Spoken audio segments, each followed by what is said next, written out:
He is the founder and president of Earthstock Global. We're going to be listening to Heidi Adams. She is the founder and CEO of Bay Studio. And Ford Ainsley, he's the director of partnerships and growth for BurnBot. These are all some incredibly, revolutionary companies that are doing really awesome work right now in the field of resilience and environmental awareness. So they're going to briefly introduce themselves, panels, about 10 minutes to shoot some of your specific questions at them, and then we'll go down to the factory floor and we'll explore a little bit. Sound good? Great. All right, so we're going to jump into it.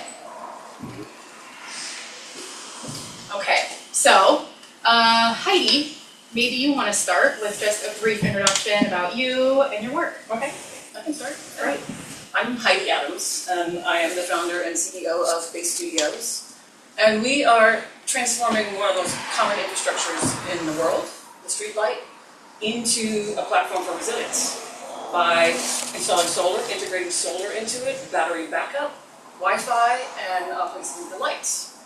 So what this makes is it makes it a distributed energy resource for communities. It's not just lighting the streets, it's actually providing power and Wi-Fi when there's blackouts. Or when the grid gets shut down, you still have your lights and you have your Wi-Fi, so during evacuations like the Palisades and Altadena, it would have been safer. You would have been able to find your way out, and that makes a huge difference.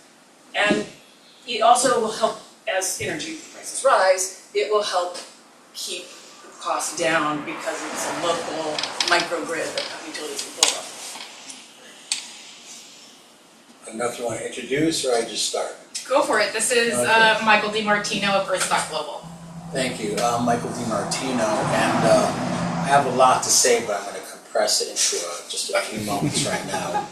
I'm doing slides, but I'm not sure. I have a lot to say because my company specializes in full spectrum regenerative solutions. And what that means is we look at the whole ecosystem of how all of these systems and design have to work symbiotically, from resilience and fire mitigation to building. We also look at things like food and water security, ecology, and also the health aspect. So we do a lot of events. I'm an event producer by trade. I used to work in the corporate world for Leona Helmsley and Harley Hotels. And I decided to do a huge pivot when we experienced right next door the Paradise Fire, which, hard to believe, was even more devastating than the Eaton Fire and the Palisades Fire combined. So what we do now is we have formulated in 5 short years a global region consulting company. We have about 60 different consultants and contractors that we work with, and we're about to launch our Green Emporium of over 200 products, because the biggest thing besides education and inspiring people to be part of the change that's happening right now, it's very obvious to see on every front, from the economy to the environment, but to inspire people, but also to give them the direct connection with the people, the luminaries, the solutionaries that they need, the innovators, to be able to make that transition. Phenomenal. Hey everybody, how's it going? My name is Ford Ainsley. I'm the Director of Partnerships and Growth at BurnBot. Heidi, we definitely have met. I remember I think it was at the Snapchat event, yes. Sorry, when I hear light posts and Wi-Fi, I was like, I've heard this before. That's the coolest thing ever. But BurnBot, we are essentially a wildfire mitigation technology company. So the wildfire mitigation space has existed for hundreds of years, was created by Native Americans doing traditional open prescribed fire burning. And it's a sub that we have currently today solid mitigation efforts in place. I think BurnBot was founded on the premise of the saying, don't let a good crisis go to waste, where in 2017, our founders experienced the Tubbs Fire, which was in Sonoma in the Bay Area region. I was also in that fire and had to escape that fire. And so from that, we were founded in, so that kind of got the idea, how can Silicon Valley bring technology to this problem? So in 2017, kind of sat on that, started to play around with some robots, but didn't really found a company until 2020. And so we've formally been around for 5 years.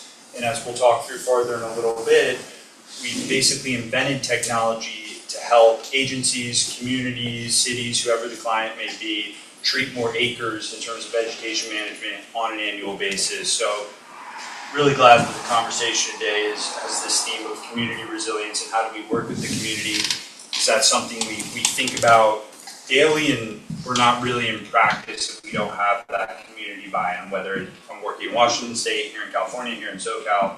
And so yeah, really excited for today's conversation. There's some great panelists for you, as you can see. Really interesting breadth of work that they're doing here. So we're just going to jump into it.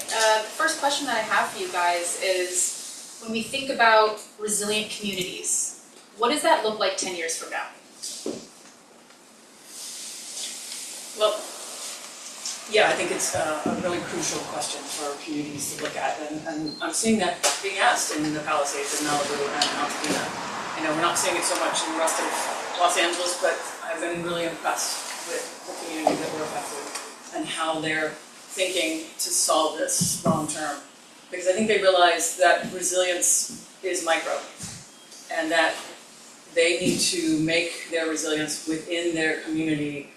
You know, everything from fire hardening all the homes around your home so that the insurance can be affordable and so that you're protected, so that it creates a fire block, to the long-term 10-year plan of where is your power coming from that you control, and where is your water source coming from that you make revenue from and control, and food sources, and you know, the health of your community. And it's not a singular home solution anymore. It's a community, but it's that tight community. You know, it's looking at resilience from all of Los Angeles is not going to help Altadena.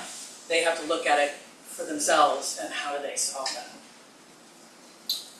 Well, I think that's a great question, because for years we founded about 22 years ago the Sacramento River Watershed Project. And the idea was to look at just water, which of course water is life. We started doing this right after the Standing Rock events, because there was going to be tens of thousands of people in indigenous communities affected by petroleum pipeline that, if there was a problem, would affect the livelihood and life and health of, again, tens of thousands of people. So we did the watershed project looking at the watershed from Mount Shasta all the way to Sacramento, because of the coastal range in the Sierra Nevada and the snowpack of the Sacramento River, which really is the bloodline of California's economy with agriculture. So when we did a study and a small documentary, we found out that just in Sacramento there's 1,100 miles of waterways. So I want to kind of begin answering the question very briefly about, we have to look at watersheds, we have to look at bioregions because they are connected. It's not that this town, this county, etc. And I agree about a regional approach. But as we found out, water is an essential element to resilience. So food and water security is foundational. Then we have to start looking at things like infrastructure. We just recently did a 2-day soil summit in Altadena, and what we're doing, and we'll get into this later, is to be resilient we have to look at the politics of how we spend our money and how we consume. If you look at Altadena, not only the 10,000 homes are burned, but the homes that didn't burn, and even homes outside of the burn scar, and it's a very sad fact, everything has extreme contamination. People are having major health issues, and during that 2-day event we did soil testing, we did health testing on people for heavy metals, and we showed people remediation techniques. So really, for me and Earthstock is empowering people with the tools to be able to cultivate their understanding of resilience, and it really starts with the things we buy. Again, in Altadena, things like copper, lithium, lead, the way the homes were painted, even electric cars, which are great, the batteries that burn, the tires, everything contributed. So it really starts, again, water, food, but also about what we consume, what we purchase, and what we create our lifestyle with, in preventing and firewalling us from accentuating and compounding the impact from these natural disasters. Yeah, all really well said, and what we think about on the BurnBot side aligns with everything that was said for sure, where for full community resilience, it's really important that all members of that community are involved in that resilience effort, whether that's wildfire mitigation, greater climate resilience, water resilience, whatever it may be, from the state senator, to the county, to city council, then to the individual homeowner, and then on the private sector side, you have utility companies in your area. Who's the water company? Are they all in and committed to that resilience? Has been something that, and we're getting there, some of the members that I mentioned. But for me, on the BurnBot side, a lot of the work I do is when we enter a region. So right now we're doing a large-scale project with the LAFD, and it's been so interesting. I've learned so much to the point where I had to sign up as a LA County and LA City lobbyist just to be able to continue to interact with them because I reached the hours threshold, if you will. But to do a project in Sepulveda Basin, which is right kind of where the valley meets LA City, if you will, off of the 405, we've had to interact with probably 10 plus entities just to put a tool on the ground. The city, fire department, U.S. Army Corps of Engineers, Audubon societies, LA Rexham Park, the list goes on and on. And so it's been a strong learning lesson for me where it's been time well invested, because to be able to do the work, which will begin soon, we do finally have full community buy-in, and I have the fire lens, obviously. So with that lens, regardless of if so-and-so property is going to invest $100,000 maybe in wildfire mitigation, if their neighbor's not doing anything, it doesn't really matter. And so that's something we think about a good bit. So it sounds like the community focus is really important. If folks are feeling overwhelmed and they're starting to think about, okay, where do I start? How do I approach this? Where do you think is a good place for folks to jump into it?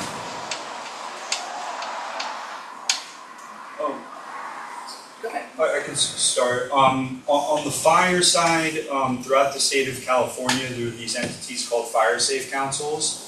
And those are your regional coalition of community members who are trying to raise wildfire awareness and raise grant money for being able to do vegetation management. So on the fire side, I would probably start there, and then I would defer to you on greater community resilience.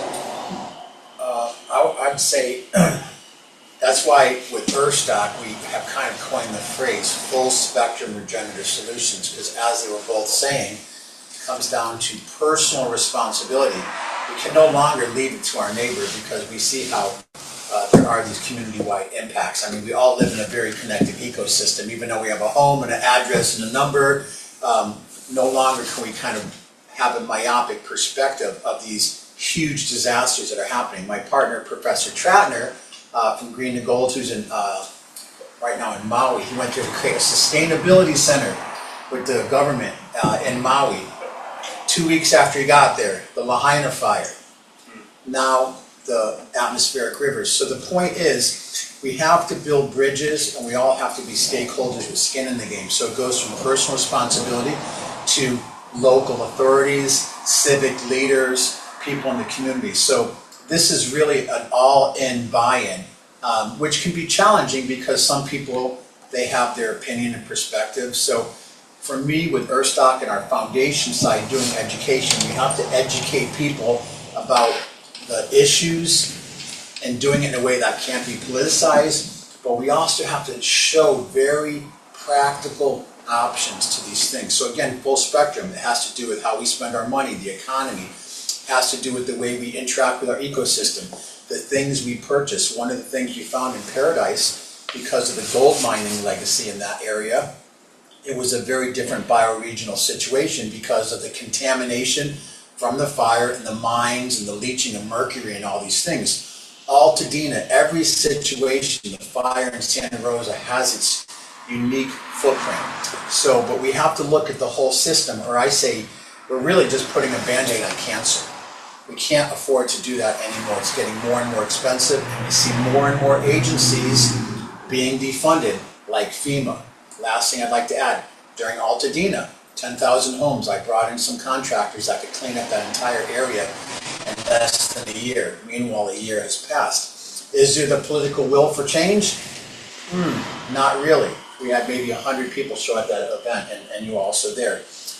We did have members of the EPA and others there that couldn't speak on record, but they're saying, you know what, I work for the federal government, I can't say anything, but you know what, you're actually doing what the federal government should be doing. So I want to commend people who are getting involved in government and politics and lobbying and legislation, because we have to make change from the top down, and we have to change our lifestyles. It doesn't mean sacrificing comfort from the ground up.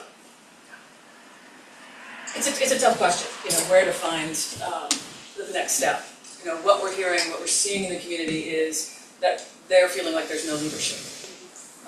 And that lack of leadership means that insurance companies are not paying out. They're denying and deferring, the payments. So that means homeowners can't rebuild. 16 months later, they're not able to rebuild yet. They're still negotiating with their insurance companies.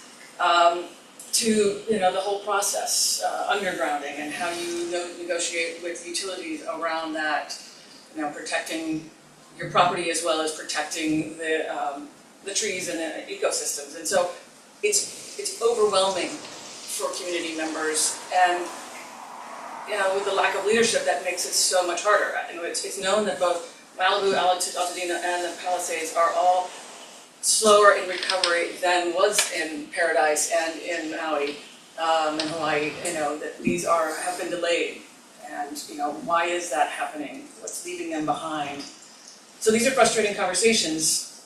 The best answer I have is what the communities are doing themselves. How they're bonding together, and it's an amazing thing to see, bonding together to try to solve this, and creating organizations and standing up against the utilities and, pushing for what they need, fighting, in Altadena, they have a lawsuit going about, why did this whole community not get their emergency response alerts to evacuate on time? What happened? Why were they left behind? So. And to add, since we're here, we have to build back green and more resilient. I think that's why I commend Azure for the work that they're doing. We have to design and build differently. Timber construction is not the methodology anymore, especially with what we call wildfire, urban interface. A wildfire is something that happens out in the woods. It doesn't really affect people. But more and more as development happens in California, we have to look at the ability to be, again, resilient and at least fireproof to start with. I think they now call that a wind fire, is what burned through. It's a wind fire. Not to mention flooding and landslides and all the other components that. It's a little bit of a grim topic, but I want to be very compassionate to those who might be affected by these disasters, but let's not, keep the skeleton in the closet and let's look at the elephant in the room. We have to radically do things different. Again, kudos to Azure for being one of the solutions.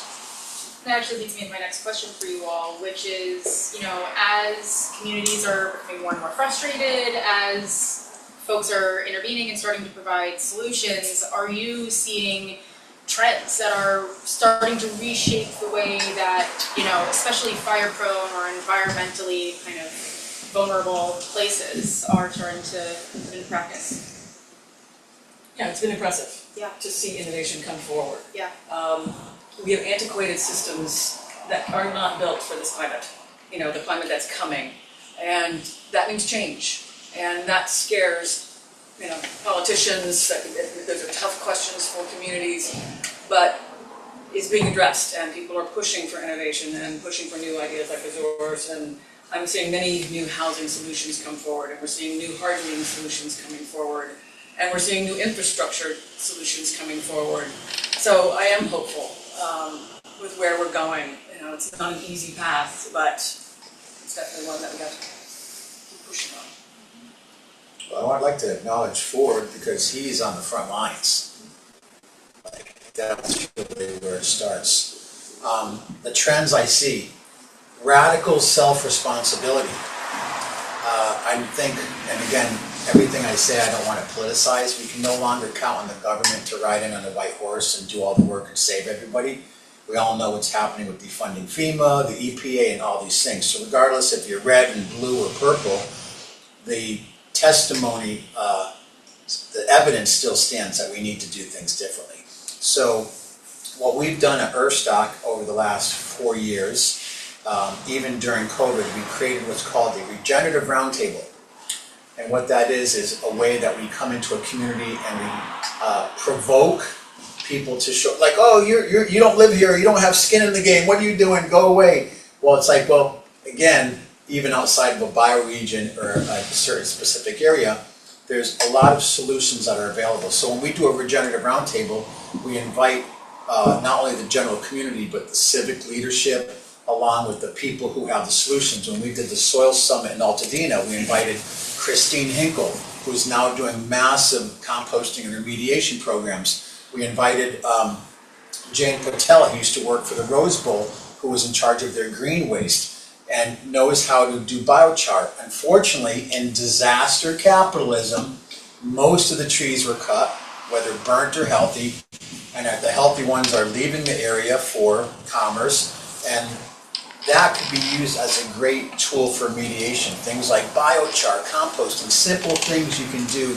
in your own backyard. A big part of it is we have to learn to rehydrate the environment, which is a whole quagmire here in California around water, water laws, water distribution, agriculture, what's grandfathered in and how these things. But I think it really, again, what I've seen the trend is people are saying, holy moly, I have to do something. We need a different way of approaching here.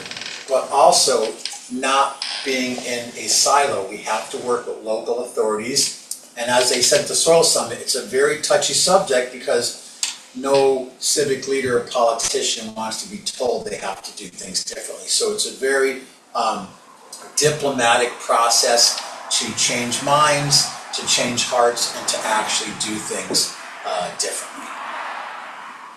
Remind me of the question, sorry. Yeah, essentially, what trends are you starting to notice that are reshaping the way fire-prone and environmentally vulnerable communities are approaching this? Totally.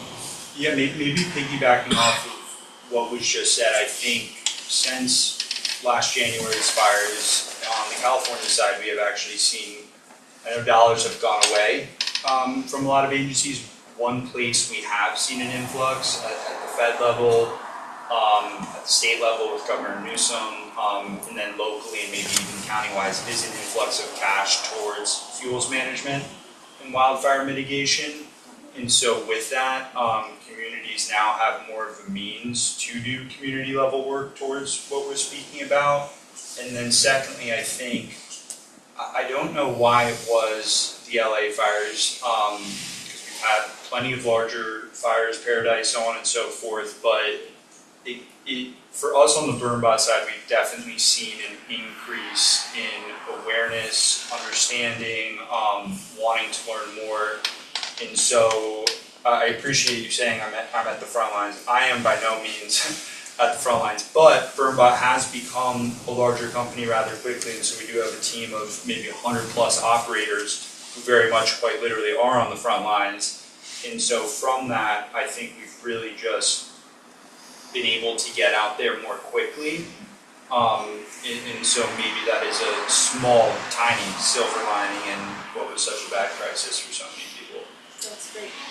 So, we're talking about community resilience here, and as you all mentioned, this isn't the first time Los Angeles has experienced a crisis like this. So, why do you think now is so critical to be making these changes?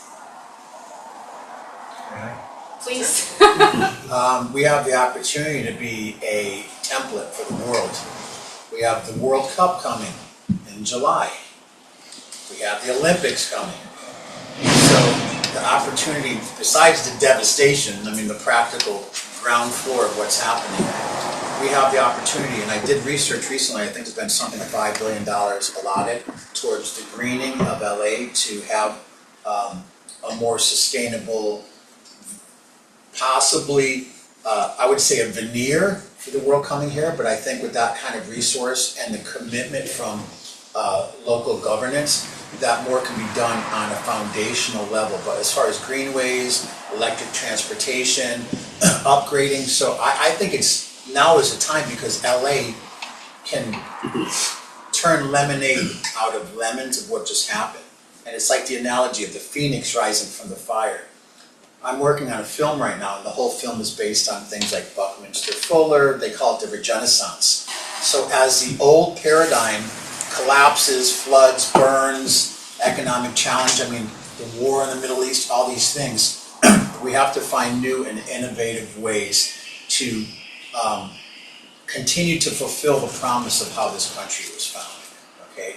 So for me, again, all these pieces are really essential components. There's a lot more to be said, but I will just kind of leave it at that for now. Yeah. Sure.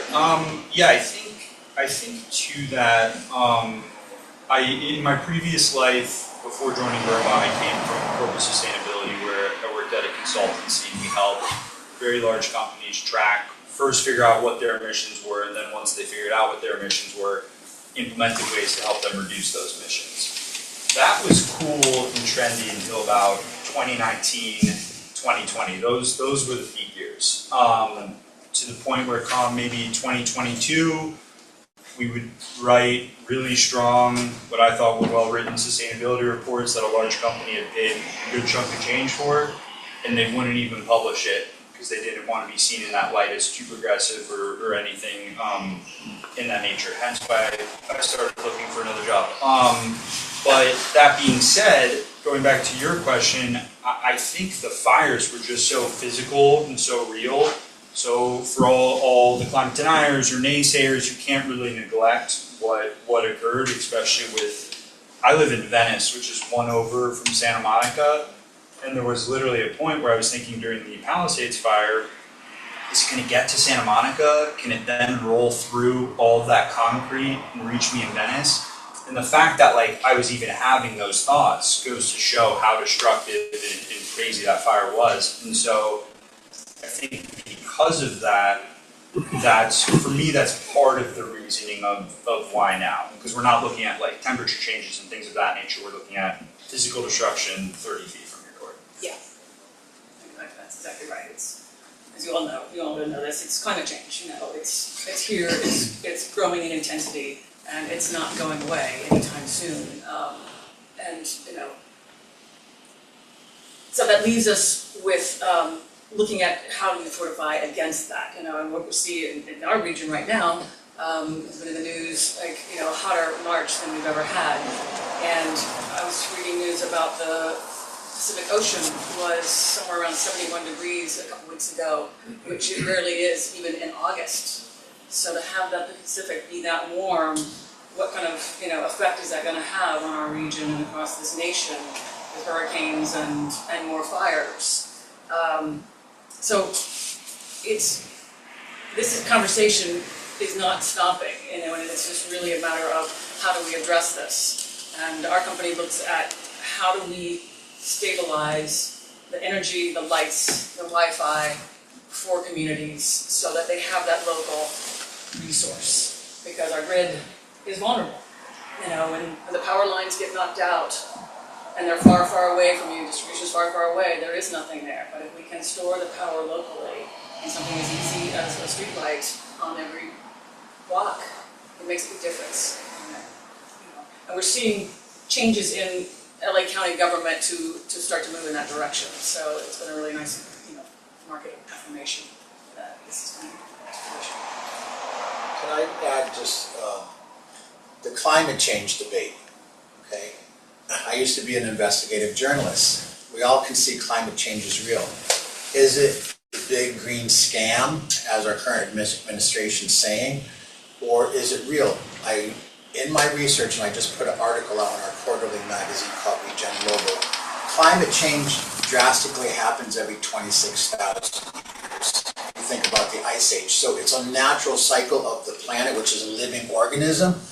Unfortunately, because of the way we have our lifestyles and fossil fuels, we are accelerating it. So both sides are right and both sides are partially wrong, because it's a natural cycle, but human beings are adding to it. So I like to use that because I do meet people saying, oh, green, go have some granola, this is all a big green scam, drill baby drill. So, well, that might be true, but even if we look at the history 26,000 years ago by John White, his book, Global Pole Shift, where the magnetic poles every 26,000 26,000 years do move based on the infrastructure we have and our methodology. We are not prepared for what is happening right now. So that's why, again, amazing, a street light that stores energy. These are the type of solutionaries and innovators, Azure, and I'm sure many of you, that need to really step out and have their narrative and their organization known about. There are solutions in a world that people feel very hopeless. Yeah.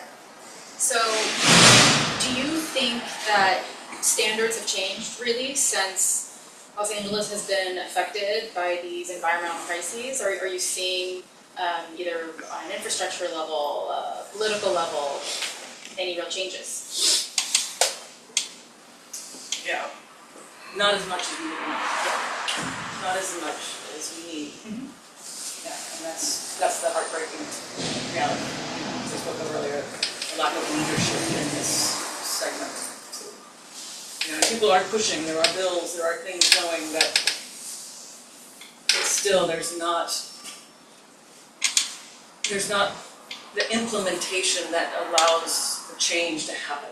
There's no place to go and go, okay, we need this, let's make this happen really well and fast. It's falling short. On the fire side, we have seen a good amount of change. To Governor Newsom's credit, he has rolled out some pretty serious exemptions for doing vegetation management work. So what was if we wanted to go treat the closest acre of dead vegetation here, normally the permitting would take 6 months to 12 months. And the governor has kind of removed all of that red tape, honestly. And so now we could begin work in about 2 weeks. It's not going to be a long-term thing though. They did just extend that exemption another 12 months, which a lot of groups are pleased about. But so that's solely as it relates to like fuels reduction work. Yeah. On the infrastructure and housing side, from the stories I'm hearing, it's pretty much the dead opposite, where I don't know that many people have started rebuilding, still haven't even gotten their insurance money and so on and so forth. So it's great that we're able to do vegetation management work across the state of California, but when we think about SoCal, what are we doing that veg work for if we're just protecting empty lots, if the actual homeowners and community can't rebuild? So it's a tough situation. Yeah. Recently I became part of the Governor's Coalition for Community Engagement, so I want to commend Gavin Newsom in the effort to do that, because I would hate to have to be in his position. And we do need a way for communities to interface with civic leadership and government to get things done. One of the things we're working on right now is an initiative, not as an infomercial or shameless self-promotion, but we're working now in Santa Monica. Has anyone walked the promenade lately? Yeah. 25% of the venues are empty and it's becoming bleak. So the city's remedy, and not to knock the city, we need economic development, let's have open containers on the promenade. The new idea is let's put out big digital bulletin boards where people can have advertising.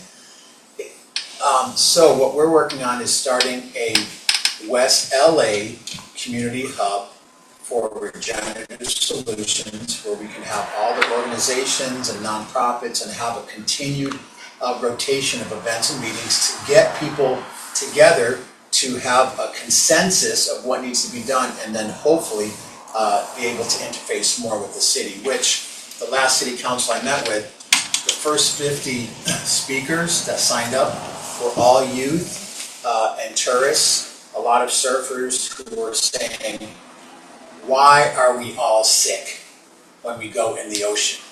So again, a little bit of but I think a big reason of the disconnect for economic development failing is because they haven't even remediated or really properly responded to the fires. And again, I'm not here to knock anyone. I'm trying to be a bridge builder and a diplomat, not someone who's going to point. I point a finger at someone, it's like, oh my God, there's 3 more pointing back at me.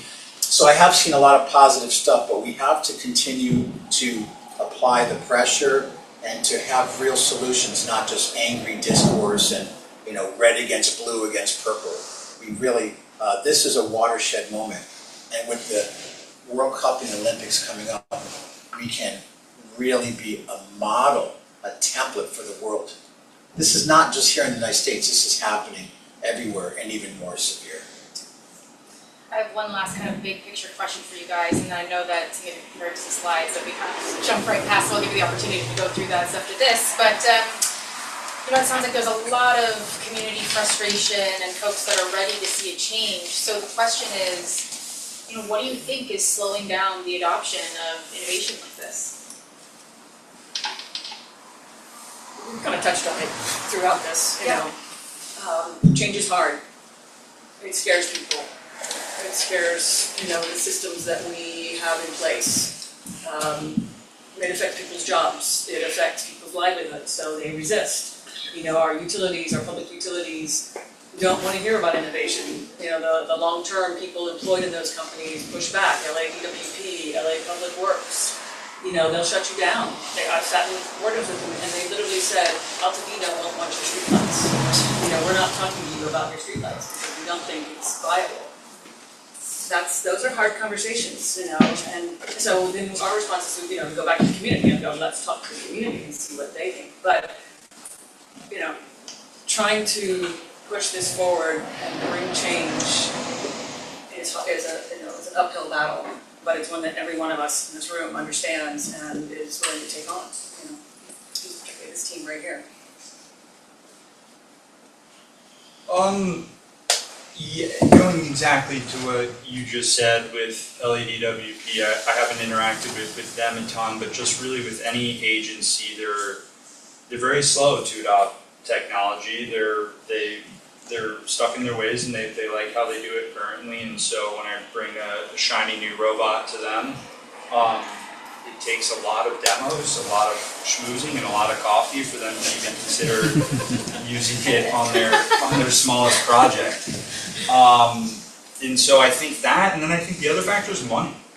That's the biggest one, where even if I have the coolest product, I'm not saying BurnBot does, but if we have a neat offering for the wildfire mitigation space, they could love it, they could want to use it, but by no means does that mean they have the funds to use it. So I think being stuck in their ways, which I get, if I was doing something for 20 years and it worked for me, I would probably just want to keep doing that. But then also not having fun are probably the biggest limiting factors. I think the limiting factor is political will for everything that was spoken. Again, full system design, right? Our paycheck, our communities, our busy lives, parenting, all the elements that come into looking at changing and innovating. I want to share everyone, LA 2030 is a great website because they committed quite a bit of money over the next 4 years for a lot of positive projects. Some of them are questionable. Me personally, LA 2.0 Smart City, is that really the right direction? Because there's a lot of other things that I would prioritize, probably why I'm not a politician. Although, lately, working with the Governor's Coalition, I'm thinking more and more people's voices can be heard. So it is, and I want to commend everyone here because this is a passion project. It's not just about ROI. The amount of hours I'm sure everyone spends and you spend in what you're doing is endless. So it comes back to whatever your superpower is in the age of superheroes, take that superpower and use it and make a difference in whatever area you can, as communication, as networking, being an entrepreneur, working with leadership, being a lobbyist, whatever you can do, a journalist. But I will say optimistically, actually someone said the other day, they coined a new word, I'm an apocalyptimist. So how are you so positive? And I will say I'm positive because I see solutions and I get to sit with people like this and babble about my experience of what I've seen. So I'm here to share a message of hope, but also to inspire people to be part of the solution. Well, the work you're all doing is really inspirational. and I think that you guys will have some great questions for them. So before we jump into that, we had to blow past your brief slides, so we'll let you guys touch on that quickly, so you have a little bit of extra context on, you know, who these wonderful folks are in front of you, and then we'll jump into your questions. Anything specific to your properties or your projects, I'm sure folks also have answers for you. Who's going first on the slides? I know you're first up on this, but Well, I'm going to start with, no, I didn't shave my head for the photo. A few people asked me. I actually know some folks. I was at a big an event called Leveraging Capital for Regenerative Solutions event, and the speaker had canceled, so I saw them and they asked me to be here today. So I want to clear that up. So a couple of things I want to give you. If you go to Earthstock Global, that's our website for our foundation, which is committed to education, and our enterprises, which is committed to being a consulting company. Again, we have currently about 60 consultants and contractors. I gave up a lot of my personal dreams and aspirations to be connective tissue. And in the culture of speed dating and all this stuff, it kind of still remains nebulous. So I'm the guy who's at investor events, going to things like this, meeting people, creating a database which we're posting publicly facing to provide practical resources. If you go to the Alliance for Regenerative Communities, we just launched an innovative platform for building strategic alliances. It's a membership community. I tend to talk to so many people. I feel like if there's not a little bit of skin in the game or a buy-in, it's hard to I've divorced myself from my PhD in cat herding. So the Alliance for Regenerative Communities is a dynamic way for cross-referrals and again, giving information, giving events to the general community. So that's a lot of what we're doing now, is trying to find opportunities to bring in solutionaries, as we say, which is my podcast, and to bring them into situations. There still is the challenge always with money and political will, but we're starting to see some positive progress. Thus, I'm an apocalypse. Well, we don't need these slides, but yes, I can. You know, I kind of talked through a lot of this with my organization. Next generation infrastructure for homes, businesses, and resilience. You know, and go to the next slide. What we're seeing in the city of Los Angeles is kind of two urgent needs right now, and you know, streetlights are out everywhere due to copper theft and due to age of the infrastructure. We talked about, you know, streetlights are over 100 years old, the current model that we have, and it's not sustaining. And then we have the rising energy demand, you know, from data centers going in everywhere, and that's going to cost our, you know, people. And right now, we're seeing 1 in 6 homes are in delinquent on their energy bills, and in collections agencies, which is really going to be challenging, you know, in the next 5 years. So, next slide. And we're seeing the city leaders stepping forward. They're starting to mandate that solar lights go in. You know, Mayor Bass just this week ordered 60,000 streetlights to go in their solar. It's a huge investment, and we commend them for that. And that's, you know, market confirmation for us, validation for us. But we're also pushing for them to go a little further. You know, you're solving the light, but you're not looking at the whole picture. And that's kind of the problem with some of the solutions that come forward. They are not addressing the whole problem. And so we're pushing a little further, and we're in meetings now. Next slide. So this is our MVP, because we believe that streetlights can do more than light the streets. And so this is our MVP that we stood up in fire impacted Altadena. And as it says, 1,000 of our poles can store enough energy to power 120 homes for 24 hours.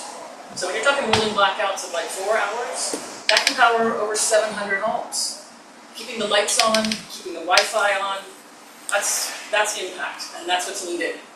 Next. And we also generate revenue because of the solar, the Wi-Fi, and integrate EV charging into the bottom of our streetlights, because that enables green, you know, electric vehicles to be better dispersed.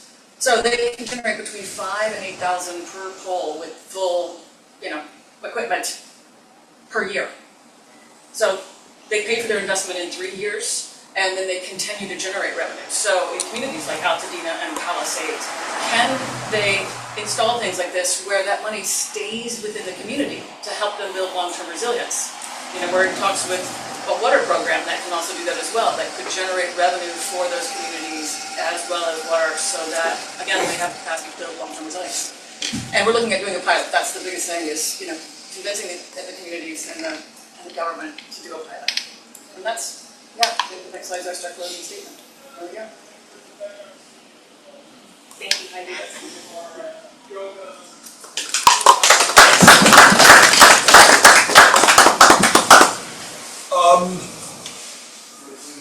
I almost just want to play a YouTube video. You can.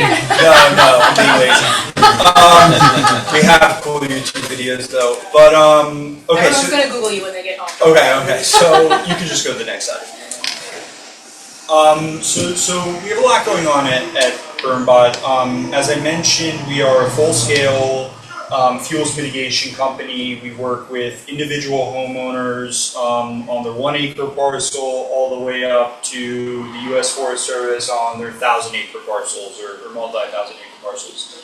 To do that in our process, regardless of the acreage, regardless of the client, is a three-pronged approach. One, everything we do is going to be informed by the analytics and the data.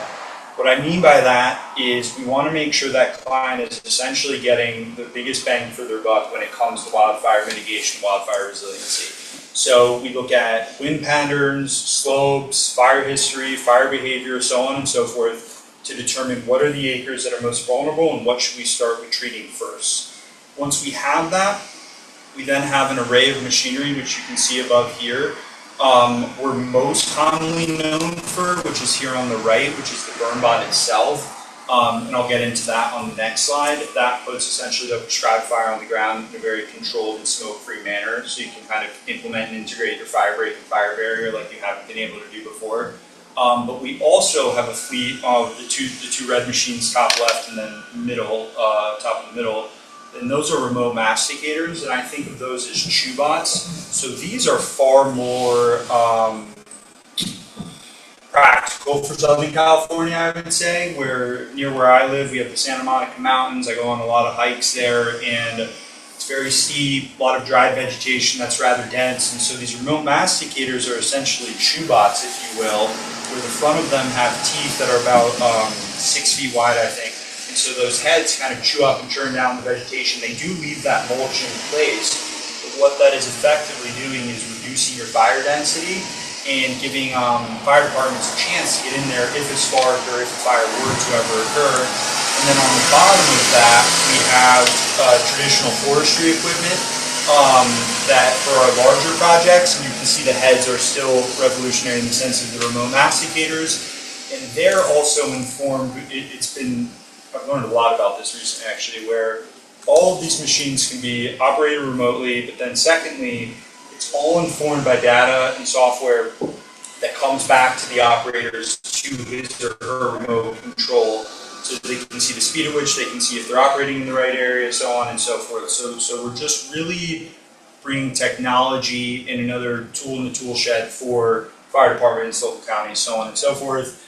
And then lastly, we're based throughout the western U.S., so we have hubs throughout Idaho, Washington, California, Oregon, Arizona, so on and so forth, SoCal, Siskiyou. And so with that, we're really able to bring local talent and local jobs to wherever we operate in, because we never want to be seen as the big bad Silicon Valley startup who's here to take the local jobs. We hire the local individuals who know the land, who have lived in the land, know how to work through it most efficiently. Sorry, I went kind of long on that slide. If we can go to the next slide. So this is the BurnBot itself. Here is this photo here in the middle is Thousand Oaks, so not too far away from here. What we've invented is essentially a mobile burn chamber. So what's going on in this part here is there's 20 propane torches that are putting fire on the ground. And due to the temperature of which it burns, which is up to 2,000 degrees Celsius, and then very fast moving fans on top, what is emitted is practically nothing, so it's nearly smoke free. And your output is this black line, which can then effectively act as your fire break or fire barrier if a fire is ever approaching. It's important to note that the line is but it's just 5 feet wide. And so what we do when you need a 30-foot fire break or whatever the prescription calls for, is you just run it back and forth and stack your lines. And so with that, this is one of the tools in our tool shed. Here we did the outline, and then CAL FIRE, this was in Central California, and then CAL FIRE burned within the grid that we created for them. And then it actually stopped a fire in 2024. It stopped the stone fire from a test pilot we did with them. And whoever made this deck put, I guess, the text we got from one of the CAL FIRE chiefs saying it stopped the fire. That's hilarious. I didn't see that. And next slide, please. Could have been more excited instead. That's fire chiefs for you, though. Yeah. Stop the fire, period. Yes, sir. Thank you. So here's an example of mastication work where previously all of this brown was not here. What it used to look like was on the left or on the right where it's just fully overgrown. These are PG&E and power lines. So our client here was PG&E. This is in the Bay Area. What we've done is we took those chew bots or those masticators, left some vegetation, so we call that a mosaic pattern where you're intentionally leaving these little islands, if you will. What this does, though, if there's ever a high wind event and a line goes off and something sets on fire, the fire department now actually, and think of this not in the context of it all being green, think of it in a different season where it's all dead and dry vegetation, where with this mosaic pattern, if something were to catch flame here, the fire department with the use of this fire road would actually be able to get in there and put it out. Compared to if all of this or all of this on the left was dried and dead and it was a windy day, it's going to take off like a wildfire, literally. So that's a big part of what we do. We thankfully are partnered with a good amount of with PG&E, SoCal Edison, and so that works very important. Next slide, please. This is really important to today's conversation, and will be the last slide that I present on. This is an HOA in Tahoe. We have something that I haven't mentioned because I didn't want to confuse the conversation, is we also have an insurance brokerage partner, because a big part of an issue with the wildfire insurance industry is that if someone or an HOA, a community, does mitigation work, that work will not get recognized for at least 2 to 3 years, even if it's the best work that the state of California has ever seen. And so our insurance brokerage partner, Rock Rose Risk, saw that gap in the market, and they were like, how can we be the middleman to help get the efforts done by homeowners recognized more efficiently? And so that's exactly what they do. So we did this work, in Cerulean Village, which is a Tahoe HOA, and so it actually got recognized more efficiently. In fact, they still had insurance, so what we did was lead to an insurance risk reduction from that. So we do a lot of work with a lot of different HOAs throughout. I was just, at the beginning of this week, I was just at 3 HOAs in Oregon, in Deschutes County, like Bend, Oregon area. We're going to start doing work for them. We're doing work with SoCal HOAs, Northern California, so on and so forth. And then I'll quickly go to the very last slide, actually. And then to speak to the scale of what we do, we can do, again, 34 acres with 160 home HOA, or we can do US Forest Service work, which is like a, no worries. So then we're also on a 13,000 acre project up in Tuolumne County, California, near like Jamestown, if you will, like 2 hours west of SF. And so thankfully we've been able to hire. We have really strong leadership who's enabled us just to grow, and being in partnerships and growth, I love that. And so we've been able to chase a lot of neat opportunities, and it's our goal one day to treat 1 million acres, and we're a few 100,000 off from that, but we're getting there slowly but surely. Thank you so much for.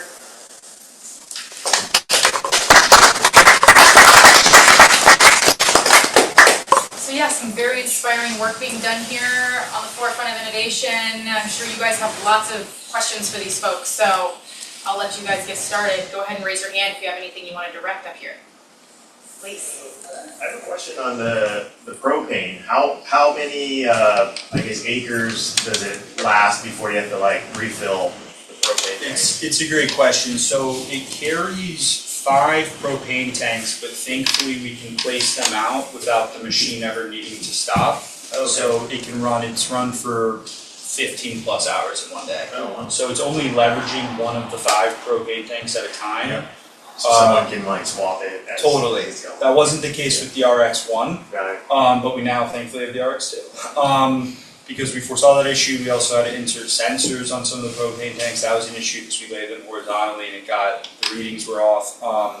But thankfully now it can run continuously. But it's a great question. Something that was frankly an issue for us at first. Yes.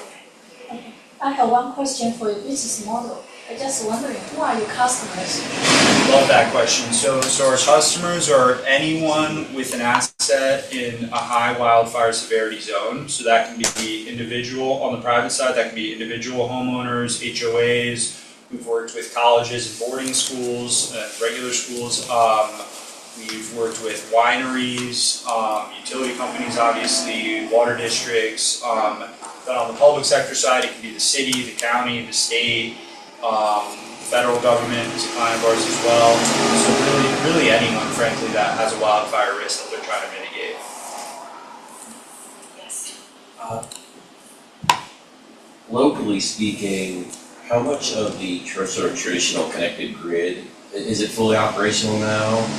And how much has been spent to kind of bring things back up to an operating standard in Altadena, and how much of that maybe stole money away from innovative solutions?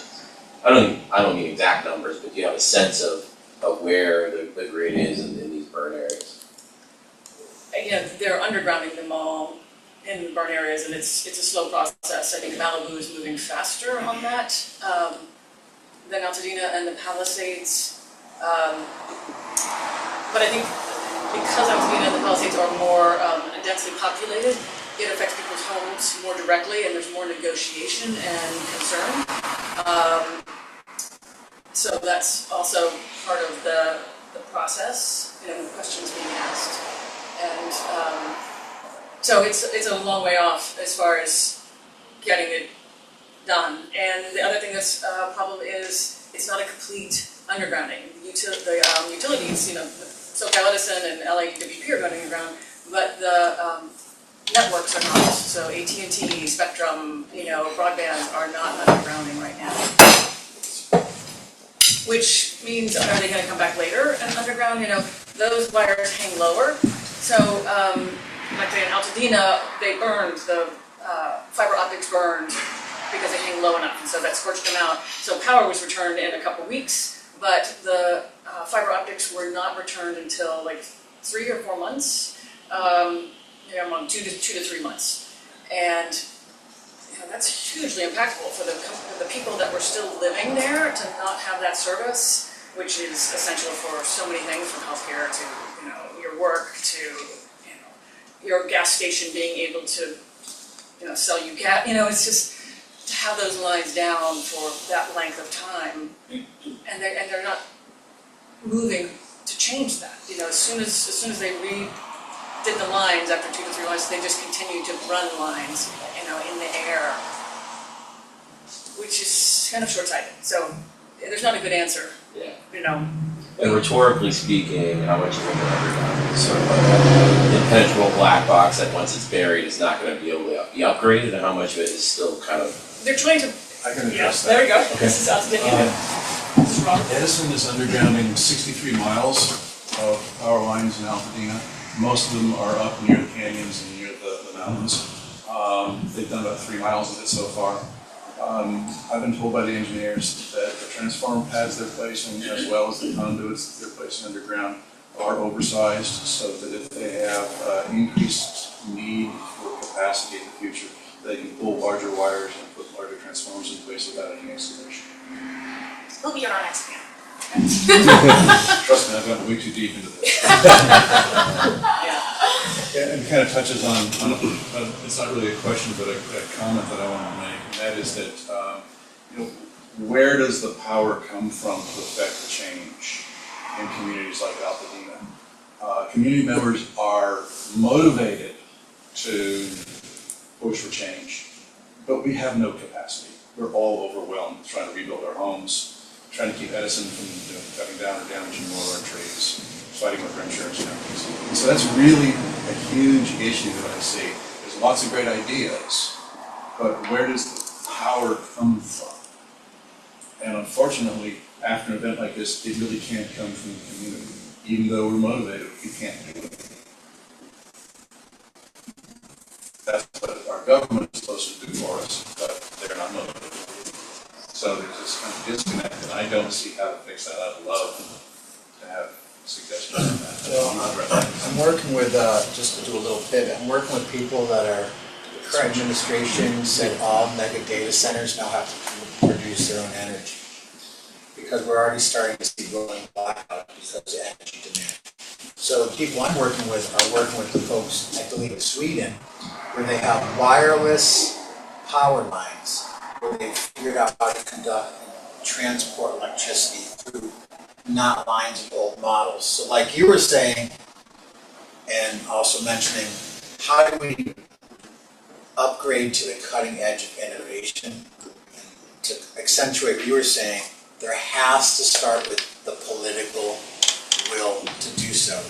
But it's a very complex issue. It threatens jobs, it pits people, communities against civic leaders. It's a very tenacious situation. But I do want to say, again, I remain hopeful because there are more and more innovative technologies. And with companies like what you're doing and you're doing, we have to just continue to have a tireless effort to continue to push. Hopefully in our lifetime, we have the ability here in the United States to be at the cutting edge of innovation, but it's a long game. So that's what we'll keep continuing.